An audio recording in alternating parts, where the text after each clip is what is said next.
الحمد لله نحمده ونستعينه ونستغفره ونؤمن به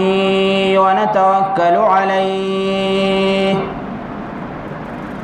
ونعوذ بالله من شرور أنفسنا ومن سيئات أعمالنا من يهده الله فلا مضل له ومن يضلله فلا هادي له وأشهد أن لا إله إلا الله وحده لا شريك له وأشهد أن سيدنا وسندنا وحبيبنا وشفيعنا ومرشدنا ومولانا محمدا سيد المرسلين وخاتم النبيين أما بعد فأعوذ بالله من الشيطان الرجيم بسم الله الرحمن الرحيم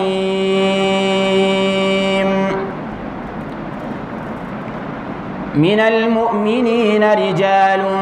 صدقوا ما عاهدوا الله عليه فمنهم من قضى نحبه ومنهم من ينتظر وما بدلوا تبديلا وعن أنس رضي الله تعالى عنه قال رسول الله صلى الله عليه وسلم ثلاث من أصل الإيمان الكف عمن قال لا إله إلا الله لا تكفره بذنب ولا تخرجه من الإسلام بعمل والجهاد ماض مذ بعثني الله إلى أن يقاتل آخر هذه الأمة الدجال لا يقتله جور جائر ولا عدل عادل والإيمان بالأقدار أو كما قال عليه الصلاة والسلام مولاي صل وسلم دائما أبدا على حبيبك خير الخلق كلهم هو الحبيب الذي ترجى شفاعته لكل هول من الأهوال مقتحم درود شريف اللهم صل على سيدنا ومولانا محمد وعلى آل سيدنا ومولانا محمد وبارك وسلم عليه زما قابل احترام معزز مسلمانان ورونو دا د محرم میاشت شروع ده اور د اسلام تاریخ کچری وکتلی شي نو په هر یو میاشت کې د مسلمانانو قربانۍ موجود دي او داسې قربانۍ موجود دي چې په نورو مذاهبو کې د هغې نه څوک هغه تاریخ نشي ذکر کولی چې داسې قربانۍ په نورو مذاهبو کې چا ورکړي وي دا محرم دا د اسلامی کال اولنۍ میاشت ده او د دې آخرۍ میاشت ذوالحجه ده که مونږ فکر وکړو دا محرم په دې کې هم ډېرې قربانۍ ورکړې شوي لکه شهادت ته حضرت حسین رضی الله تعالی عنه هغه هم په دې میاشت کې په 10 محرم باندې راغلی کچری مونږ نورو مذاهبو کې سوچ وکړو د حضرت ابراهیم علیه السلام هغه عظیمه واقعه چې هغه پکې اور ته گزار شو نو هغه هم په دې محرم کې مخې ته راغلی اور د دې کال د اسلامی کال آخري میاشت ذوالحجه په هغې کې هم د مسلمانانو ډېرې قربانۍ مخې ته دي د حضرت ابراهیم علیه السلام قربانو ته مونږ سوچ وکړو حضرت ابراهیم علیه السلام خپل زوی بوزي هغه ذبح کوي د زوی قرباني ورکوي نو دا هم په دې ذوالحجه کې راغلی ده نو معلومیږي دا چې د اسلام د دین اسلام مکمل تاریخ د هغه کال د اولنۍ میاشتې نه واخله تر آخرۍ میاشتې پورې دا ټولې قربانۍ دي او قربانۍ دي اور د دې دنیا دا نظام دا هم په دې طریقه باندې چلیږي چې د افضل سیز د پاره قرباني کیږي چې کم کمزور سیزي نو هغه قرباني ورکوي د اعلی یو سیز د پاره لکه مونږ سوچ وکړو په دې ځمکه باندې بعضې سیزونه داسې دي چې نمکیات ورته ویلی شي نمی چې ورته وایي د ځمکې نمی دا د بوټي دپاره قرباني ورکوي د بوټي دپاره خپله قرباني ورکوي دا نمکیات چې کله بوټی ځان ته راکاږي نو نمکیات ختم شي او هغه بوټی چې کم دی نو هغه فایده شروع کړي هغه اوچتېږي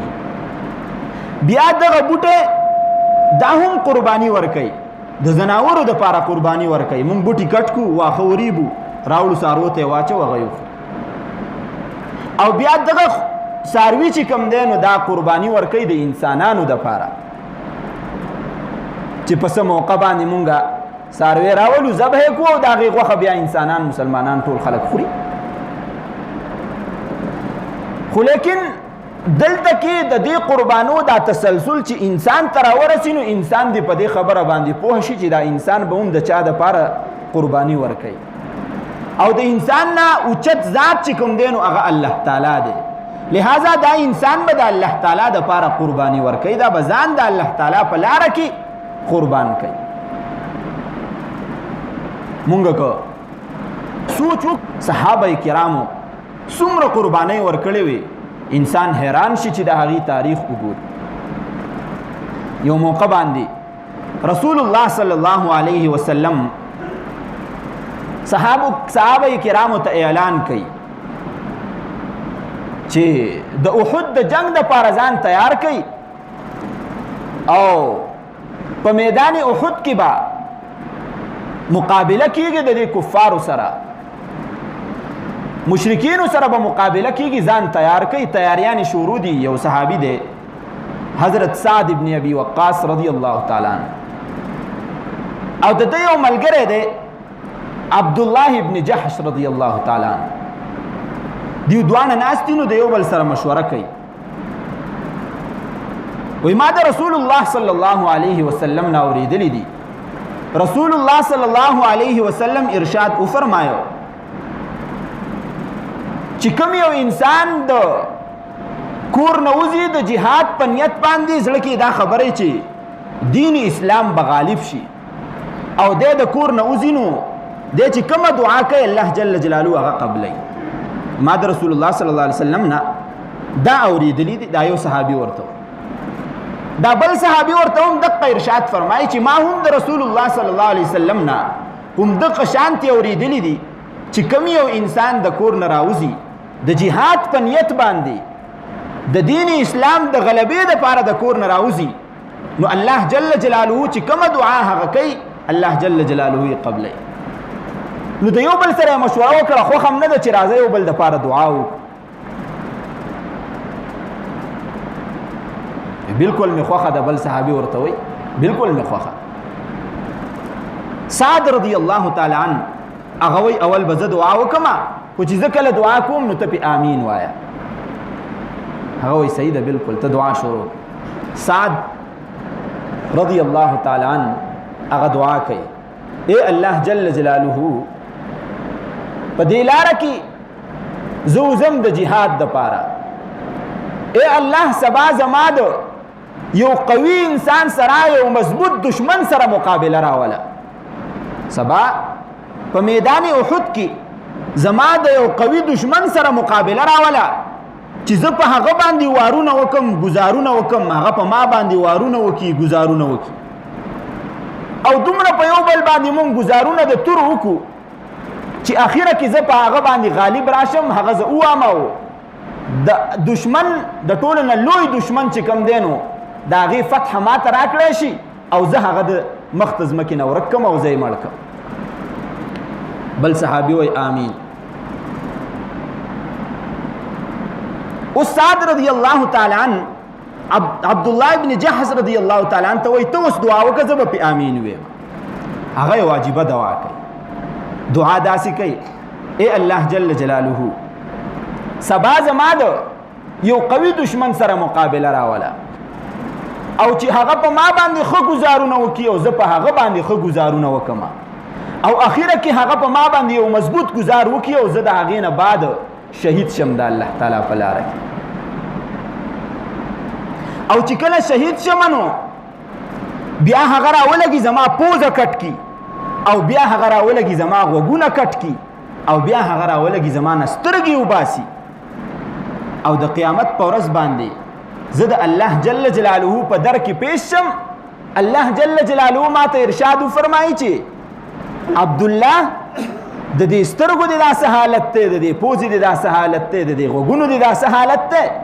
او زه ورته ویم چې ای الله جل جلاله دا ما ستا د دین دپاره په میدان احد کې کټ کړي هغه صحابي وایي آمین چې کله جنگ شروع شو په سباله باندې نو څه ګوري چې الله جل جلاله هم دقه دعاګانې قبولې کړي حضرت سعد رضی الله تعالی عنه داغه دعا داسې قبوله شوه چې په هغه میدان کې د ټولو نه لوی او قوي دشمنو هغه د هغه د لاس نه مړ شو مردار شو او د عبدالله ابن جحش رضی الله تعالی عنه دعا داسې قبوله شوه چې دغه په دغه میدان کې خو وجنګېد او بیا یو کس راغی د مضبوط گزار سره وواهه په ځمکه راپریوته د شهادت مقام حاصل که او بیا راغی پوزه یې کټ کړه غوږونه یې کټ کړه او سترګې ورله راوویسته دومره تمنا به کوله دغه صحابه کرامو د شهادت دومره لوی ارزوګانې به دغه صحابه کرامو کولې چې کاش د الله تعالی په لاره کې زه قربان شم کاش د الله جل جلاله د دین د غلبې دپاره زما د وجود نه وینه توی شي یو صحابي دی زرار نامه یې ده ټول مسلمانان راووته دا ضرار پکې هم راغی چې کله جنگ شروع شو نو خالد ابن ولید رضی الله تعالی عنه د دې جنگ امیر مقرر کړی شو سپه سالار جنگ شروع دی په دې کې چې کله مسلمانان په آرام شو سیټ ته ودرېدو وقفه راله په منځ کې نو رسول الله صلی الله علیه وسلم صحابه کرامو ته ارشاد فرمایي هغه زرار مې په نظر نه راځي هغه څه شو ټول صحابه کرام وګرځېده چې کوم مسلمانان شهیدان شوي هغې کې وکته هغې کې هم زرار نشته اخوا دېخوا خپلو ملګرو کې وکته سایډونو ته یې بعض صحابه کرام ولیږل هلته کې هم ضرار نشته دی رضی الله تعالی عنه بیا جنگ شروع شو نو خالد ابن ولید رضی الله تعالی عنه وی زمانه مخکې په اس باندې څوک سور دی او نقاب پوش دی بالکل مخې نه ښکاري صرف دا سترګې ښکاري چې کله زه د دشمن منځ ته ورځمه او زه راګیرېږم نو فورا هغه سړی راځي هغه شخص راځي او هغه دشمن زما نه اخوا کوي هغه وایي او داسې په بهادرۍ سره توره چلی چې ما تر اوسه پورې هغه شان څوک نه دي لیدلي او چې کله هغه په یو ګڼه کې ګیرېږي د کفارو نو زه ورځم هغه ته خلاصوم دقه شان چې کوم دی نو مونږ په ګینټو باندې وجنګېدو تر دې حده پورې چې کله مونږ سایډ ته شو نو ما ته تپوس وکړه چې دې خوا راشه ته څوک یې ستا څه نوم دی ما ته یې جواب رانه کړ په دویم ځل ته بیا ما تپوس وکړه چې ته څوک یې او ستا څه نوم دی؟ بیا یې جواب رانه په دریم ځل ته بیا ما تپوس وکړه چې ته څوک یې ستا څه نوم دی؟ بیا یې هم جواب رانه کړ. په څلورم ځل ورته ما وویې چې زه د دې لښکر سپه سالار یم، زه کمانډر یم،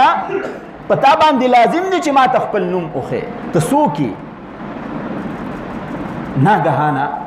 د زنانه یو اواز راغی، د زنانه اواز راغی او وایي چې زه خو د زرار خور یم. کله چې ما ولیدل چې مسلمانان سایډ طرف ته شو او زما ورور ورک دی، نو ما ستانه تپوس ونه کړ. ما ته دا پته وه چې که زه چېرې تپوس وکړم نو ما ته به خالد بن ولید رضی الله تعالی عنه وایي چې ته مه ځه په دې جنګ کې، ته مه جهاد مه کوه، مه جنګېږه، زه د هغه خور یم او زه چې کوم دی نو میدان جنګ ته راوتی. نو که چېرې اندازه واخیستلی شي نو زمونږ دغه اکابرو صرف سړو نه، صحابه کرامو نه، بلکې دې زنانو په دومره جرأتمندۍ سره د اسلام دپاره میدان جنګ ته خپل ځانونه قربانۍ دپاره یې پیش کړي دي. او صرف ځوانان نه، که د بوډاګانو تذکره مونږ وکړو نو تاسو به حیران شئ. یو صحابي دی عمرو بن جموح رضی الله تعالی عنه، رسول الله صلی الله علیه وسلم اعلان کوي چې څومره مسلمانان دي دا د جنگ دپاره راوځي، د جهاد دپاره دي راوځي، د دشمن سره مقابله ده. ټول صحابه کرام میدان ته رالل او دی عمرو بن جموح رضی الله تعالی عنه خپل څلور زامن هم د جنگ دپاره راوویستل، د جهاد دپاره راوویستل. خو چې کله دا زامن جهاد دپاره رالل میدان ته دی په کور کې یوازې پاتې شو او دی داسې صحابي دی چې په دواړو خپو باندې شل دی، چې کله ګرځي نو یو طرف ته غورځېږي بل طرف ته غورځي، او ضعیف دی، عمر هم زیات دی. دی راووته. رسول الله صلی الله علیه وسلم ورته ارشاد فرمایي وای ما ته خوند نه راکوي چې زه په کور کې د زنانو په شانتې ناست یم، ما ته هم اجازت راکړه چې زه میدان جنګ ته وځم. رسول الله صلی الله علیه وسلم ورته ارشاد فرمایي ته مه وځه، ته خو ضعیف یې، کمزور یې، معذور یې. دی ورته وایي نه، زه به خامخا میدان جنګ ته وځم او زما زړه دا غواړي چې زه هم په دې خپلو شلو خپو سره جنت ته داخل شم. خو چې کله میدان ته راوتنو واپس لاړو، کور والا ته یې وویې زما سامان، زما اسلحه، زما اس هغه تیار که چې زه وځم. کور والا ورته وایي ازیا ګپ شپ کې چې سړیه ما ته پته ده که ته میدان جنګ ته لاړې نو بیا به واپس راځي. هغه په هغه ټیم کې یو دعا کوي چې اللهم لا تردني الى اهلي، اے الله جل جلاله ته ما خپل اهل ته واپس بیا مکې، چې زه کله وځم نو ما خپل اهل ته بیا واپس کېم. دا دعا یې وکړه او روان شو. چې کله میدان جنګ ته لاړ نو پته ولګېده چې دغه صحابي عمرو بن جموح رضی الله تعالی عنه د شهادت مرتبه حاصله کړې ده او شهید شوی. کور والا ته پته ولګېده، دی پسې لاړه چې یو ځای کې دی وموند نو په وینو باندې لک پت پروت دی، راوچت کو په خپل اوښ باندې کېناو او د اوښ دا واګي راښکو ده چې دا روان شي مدینې منورې طرف ته او زه خپل کور ته دا ویسم هلته کې ښخ. خو بالکل دا اوښ د خپل ځای نه خوځي او مدینې طرف ته نه راځي. رسول الله صلی الله علیه وسلم ته پته ولګېده چې پلانکې صحابي هغه شهید شوی دی او د هغه اوښ چې کوم دی نو هغه مدینې ته واپس نه ځي. رسول الله صلی الله علیه وسلم دغه زنانه دا کور والی راوغوښته، وی په کور کې خو څه واقعه نه وه شوې دی چې راته. هغې ورته ووی د الله رسوله کله چې دی د کور نه راوته نو دا دعا یې غوښتې وه چې ای الله ما بیا کور ته واپس مه کړي. رسول الله صلی الله علیه وسلم ورته وی دا اوښه به چېرته کور ته لاړه نه شي، دا هم په دې ځای باندې دفن کوي. هغه صحابي چې کوم دی نو په هغه ځای باندې دفن کړی شو. بوډا دی، ضعیف دی، کمزوری دی، خپې کار هم نه کوي، خو د ایمان جذبه یې دومره مضبوطه ده د الله جل جلاله د دین د سربلندۍ دپاره او د هغې د غلبې دپاره خپل ځان د شهادت مخې ته پیش کوي، خپله قرباني ورکوي. او دا خو ما د زنانو خبره لا نه ده کړې چې الله جل جلاله دې امت ته څنګه زنانه ورکړې وې چې د شهادت تمنا به هغې ولرله بوډایګانې زنانه حضرت اسماء بنت ابي بکر رضی الله تعالی عنها هغه چې کله آخري عمر کې شوه نو د هغه یو زوی دی عبدالرحمن ابن زبیر رضی الله عنه د حجاج ابن یوسف زمانه ده ظالم انسان حجاج ابن یوسف حکم وکړه چې د عبدالله ابن زبیر او ورسره نور د ملګري دي دا ټول قتل کړی شي او دا جنگ دا په داسې موقع باندې اونخته چې د عبدالله ابن زبیر رضی الله تعالی عنه دا کور دی نږدې او دلته کې دا جنگ خطی دی د ده نه نور ملګري مخې ته دي حجاج ابن یوسف چې کوم لښکر را ایستلی دی یو یو د ده مخې ته شهید کېږي ده دا سوچ وکړه چې ولې نه اوس خو ما ته هم شهادت راځي چې زه خپل کور ته ورشم او د دې خپلې مور نه لږه شان دعا واخلم دی فورا راغی او د خپل کور ته ورننوته او مور ته یې وی اوس چې کوم دی نو زما د شهادت وخت راغلی دی زما دپاره خصوصي دعا وکړه مور یې ورته وایي بچیه ته په حقه باندې که په ناحقه باندې دی ورته وایي زما مور تا ته هم پته ده چې زه په حق باندې مور یې ورته وایي عبدالله ستا دا غوښې دي د دین دپاره ټوکړې ټوکړې کړی شي ستا جسم دی ذره ذره کړی شي خو هسې نه چې چېرته د دین په معامله کې د دین په معامله کې ستا په زړه کې پستوالی راشي بیا ورته دا صحابي وایي دا زوی ورته وایي وایي که چېرې زه شهید کړی شم نو زما د دې جسم چې کوم دی نو مسله به کولی شي زما پوزه به کټ کولی شي سترګې به مې ایستلی شي غوږونه به مې کټ کولی شي مور یې ورته وایي اسماء بنت ابي بکر رضی الله تعالی عنها وایي تا چېرته بچیه لیدلي دي چې یو څاروی مونږ حلال کو یو بیزه مونږ حلاله کو او بیا چې کوم دی نو د هغې ټوکړې ټوکړې مونږ جوړې کو نو ولې هغه بیزه هغې ته څه تکلیف وي دی ورته وایي نه وایي زه بچیه ته هم د الله جل جلاله په لار کې دقه شان ځان ټوکړې ټوکړې کا سبا د قیامت په ورځ چې الله جل جلاله تا راپاسی او په داسې حالت کې دې راپاسی چې تا د دین دپاره ځان ټوکړې ټوکړې پیش کړی او چې کله رخصتېږي نو د حضرت اسماء بنت ابي بکر رضی الله تعالی عنها نظر ختم شوی او آخري عمر کې نو خپل زوی نه لیده وی بچیه دا مخ ته لږ را دې خوا کا چې په دې مخ له لږ لاس راکاږم چې پته راته ولګي چې ستا دا مخ څنګه دی او لږ را نږدې شه چې لږ دې بوی کما چې ستا دا بوی څنګه دی او په دغه الفاظو سره خپل بچی رخصت که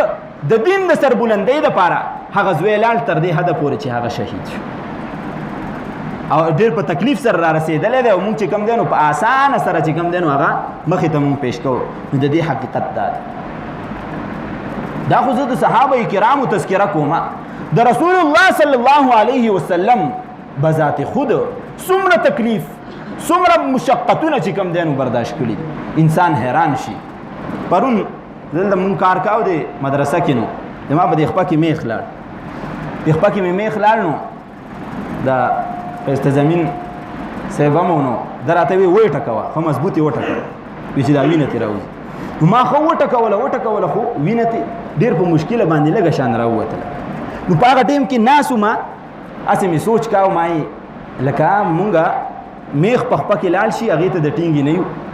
او ټکوی مونږ وایو چې وینه ترې راوځي د هغې باوجود چې وینه نه راوځي فورا مې هغه واقعې ته ذهن لاړ چې رسول الله صلی الله علیه وسلم طایف ته لاړ او خلکو ته د تبلیغ دپاره د دین د خورولو دپاره خبره وکړه چې د الله تعالی ذات ومنئ وحده لا شریک ومنئ ما پیغمبر ومنئ بس دقه خبره ورته هغه مشرانو چې کم دین او باش نوجوانان خراب نوجوانان را غون کړو وی دې په کمرو باندې ولې وای شړې د دې زینه رسول الله صلی الله علیه وسلم په کمرو باندې اشته را روانو تر دې حد پورې چې رسول الله صلی الله علیه وسلم یو باغ کې د موکل الته کې کېناسته او بیا رسول الله صلی الله علیه وسلم خپل کور ته راغی چې کله رسول الله صلی الله علیه وسلم خپل کور ته راغی نو حضرت فاطمه رضی الله تعالی عنها ارشاد فرمایي د رسول الله صلی الله علیه وسلم د خپو مبارکونه دومره وینې تلې وي چې پڼې د وینو نه ډکې ولاړې وي او دومره وینې کلکې شوې چې د رسول الله صلی الله علیه وسلم د خپه مبارکه د هغه چپل نه جدا کېده د پڼې نه جدا کېده ما زور کړو او هغه خپه مې ولر جدا کړه نو سوچ مې کاو چې د خپې نه وینه نه راوځي د رسول الله صلی الله علیه وسلم نه دومره وینې لاړې چې څومره تکلیف پر رسول الله صلی الله علیه وسلم ته رسېدلی و په دغه وخت دا د دین د خاطره د دې دین د وجې نه چې سبا زما یو امتي راځي چې د الله جل جلاله په دربان کې سپین باز دومره تکلیفونه تیر کړل دا د دین د خاطر نن په مسلمان باندې ظلمونه کیږي او مسلمان په هر ځای کې وهل خوري دا وجه څه ده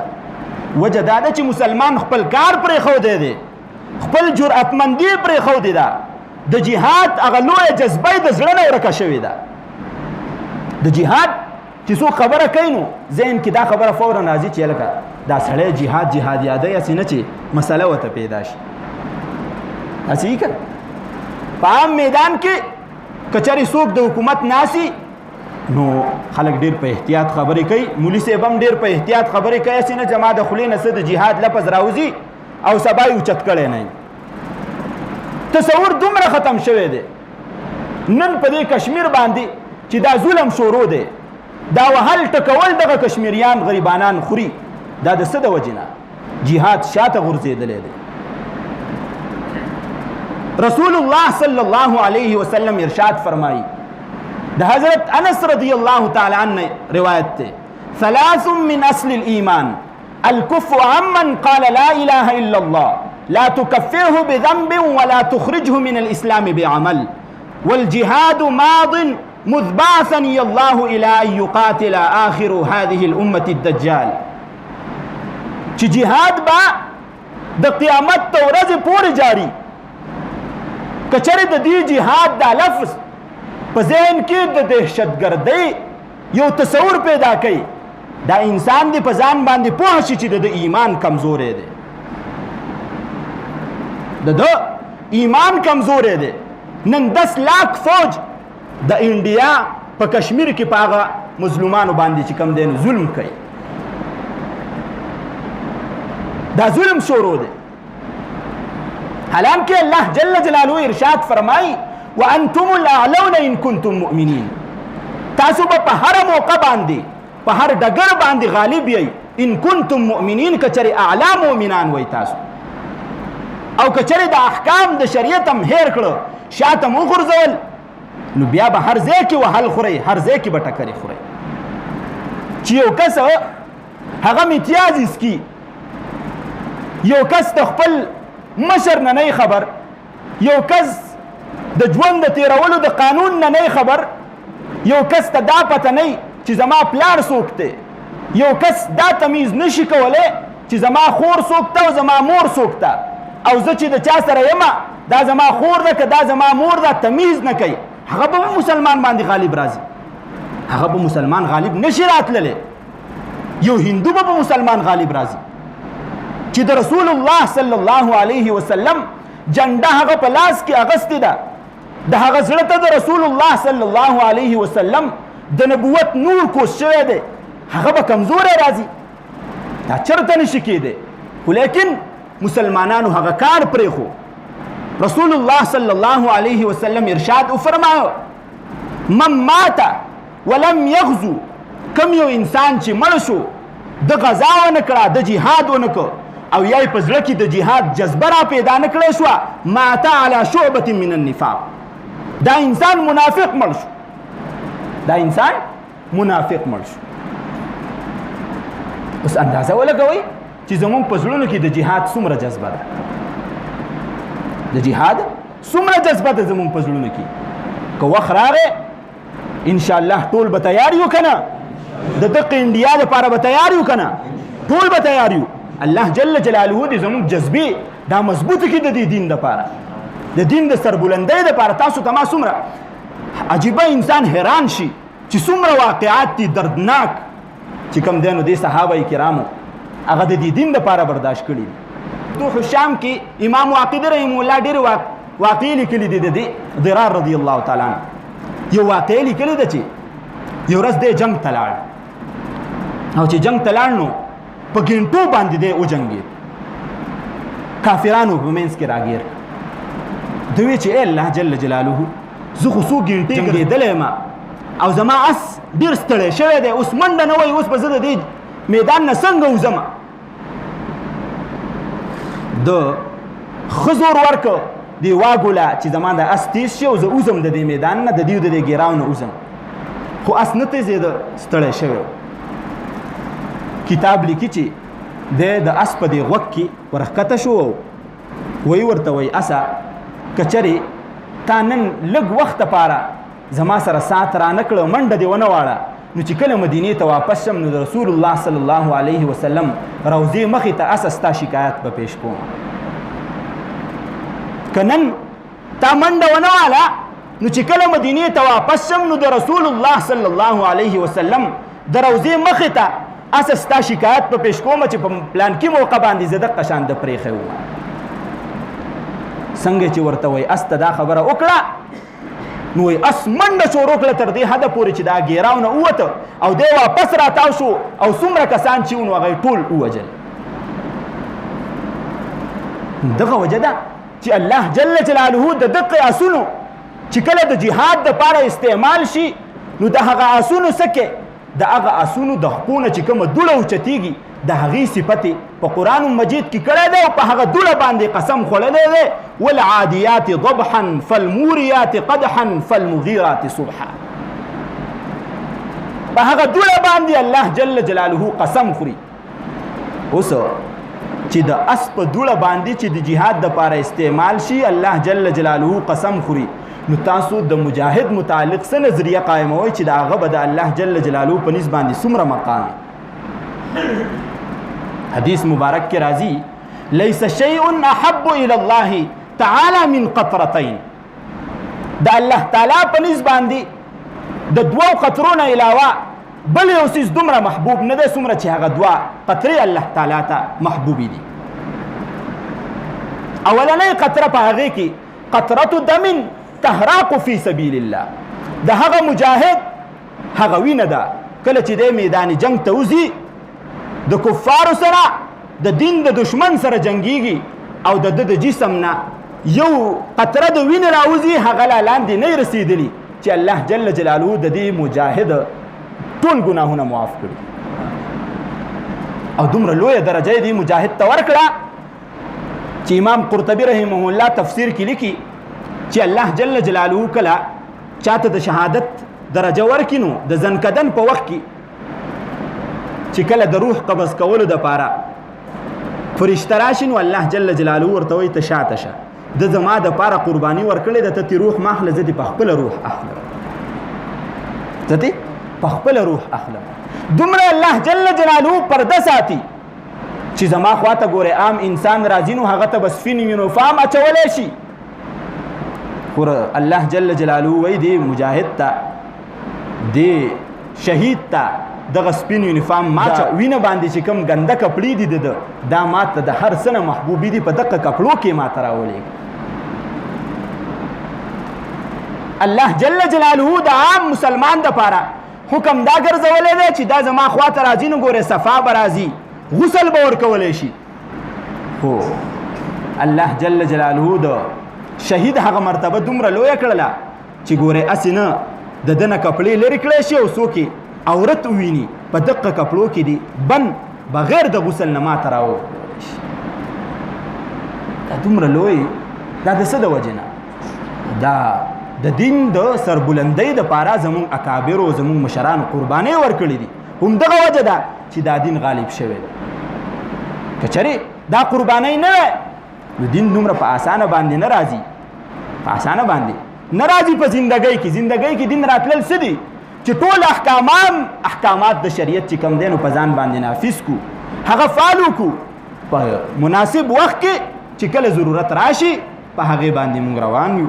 او په مضبوطی طریقې سره چې کم دی نو د ایمان په جذبې سره هغه موږ مخې ته کیدو ټول به انشاءالله کوو که نه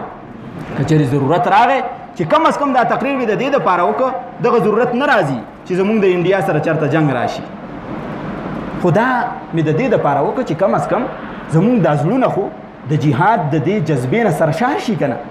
سبا د الله جل جلاله مخې ته مونږ خو دا ویلی شو چې الله جل جلاله د سندل په مسجد کې د نری کس په مسجد کې ما لاس اوچت کړی